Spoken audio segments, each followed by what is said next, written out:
नमस्कार दोस्तों, उत्तर प्रदेश समाचार में आपका स्वागत है। न्यूज अच्छा लगे तो लाइक करें और चैनल को सब्सक्राइब करें। कमेंट करके बताएं आप कहां से देख रहे हैं।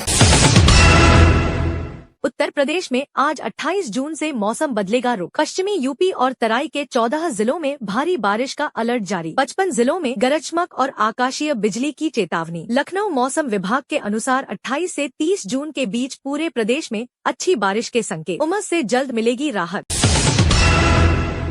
1 जुलाई 2025 से IRCTC पर तत्काल ट्रेन टिकट बुक करने के लिए आधार कार्ड लिंक करना अनिवार्य होगा। अगर आपने अब तक अपने IRCTC अकाउंट से आधार नहीं जोड़ा है तो तत्काल टिकट बुकिंग से वंचित हो सकते हैं। रेलवे का ये कदम एजेंट बॉट बुकिंग पर रोक लगाने और पारदर्शिता लाने के लिए उठाया गया है। अभी जाएं और अपना आधार लिंक करें।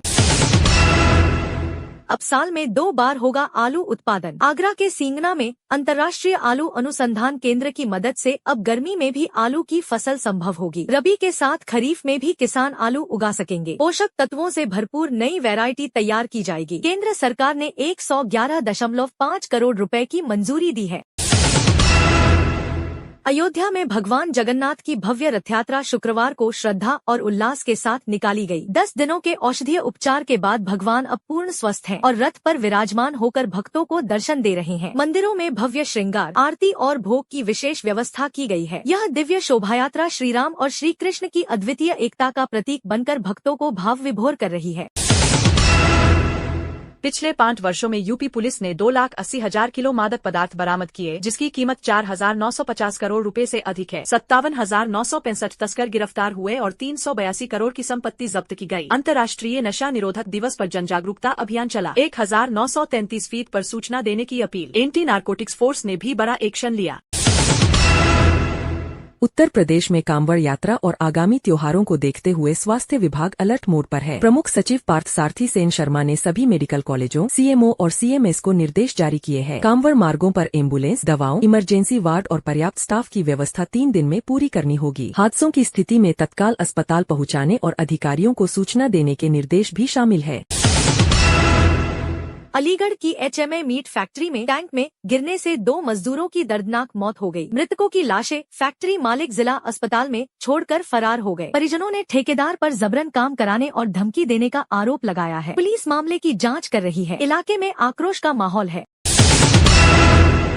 मेरठ में 2 बड़ी ठगी। डायरेक्ट मार्केटिंग एजेंट बनकर दंपति ने कोटक महिंद्रा से 17.59 लाख रुपए की धोखाधड़ी की। 3 कारें फाइनेंस कराकर कंपनी को बंधक नहीं बनाया। दूसरी ठगी में प्रॉपर्टी डीलर ने 8 लाख रुपए में फर्जी बैनामा कर आसिफ से मकान ठग लिया। दोनों मामलों में केस दर्ज, जांच जारी।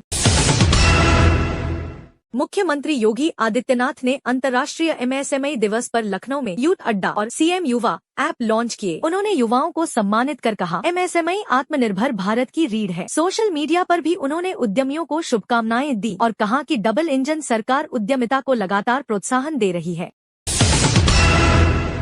यूपी में अब पोस्टमार्टम के लिए परिजनों को लंबा इंतजार नहीं करना होगा। डिप्टी CM ब्रजेश पाठक ने अधिकतम 4 घंटे में पोस्टमार्टम पूरा करने के निर्देश दिए। रात में जरूरी मामलों में व्यवस्था सुनिश्चित की गई है। वीडियोग्राफी का खर्च सरकार उठाएगी और रिपोर्ट ऑनलाइन मिलेगी। महिला अपराध मामलों में महिला डॉक्टर अनिवार्य होंगी।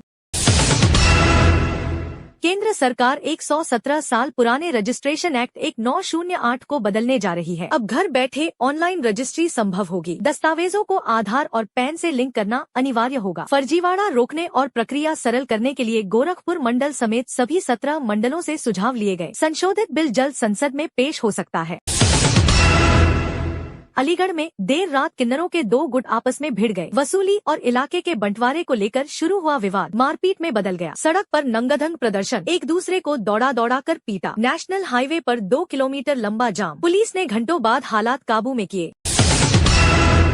मेरठ के सलावा में बन रहा मेजर ध्यानचंद खेल विश्वविद्यालय अब देश भर में चर्चा में है। 70% कार्य पूर्ण। प्रचार में जुड़े जैकी श्रॉफ, रणदीप हुड्डा और अब पैरा एथलीट दीपा मलिक। दीपा ने इसे देश की खेल प्रतिभाओं के लिए बड़ी उपलब्धि बताया। अगस्त 2025 तक निर्माण पूरा करने का लक्ष्य। बेरोजगारी और अवसाद बन रहे जानलेवा। वाराणसी में 2 युवकों ने आत्महत्या कर ली। मंडुवाड़िया में ऋषि अवस्थी ने फांसी लगाई, जबकि शिवपुर में आजमगढ़ निवासी प्रदीप कुमार ने ट्रेन से कटकर जान दी। दोनों घटनाओं ने परिवारों को तोड़ दिया। यह समाज के लिए बड़ा चेतावनी संकेत है। मानसिक स्वास्थ्य और रोजगार पर तुरंत ध्यान जरूरी है। मानसून की दस्तक के साथ पीलीभीत टाइगर रिजर्व में कटरुआ बीनने वालों की घुसपैठ बढ़ने लगी है। जोखिम के बावजूद ग्रामीण जंगल में घुस रहे हैं, जहां पहले भी बाघ भालू के हमले हो चुके हैं। डीएफओ ने अलर्ट जारी कर सख्त कार्रवाई की चेतावनी दी है। वन्यजीव सुरक्षा और मानव संघर्ष रोकना अब चुनौती बन चुका है।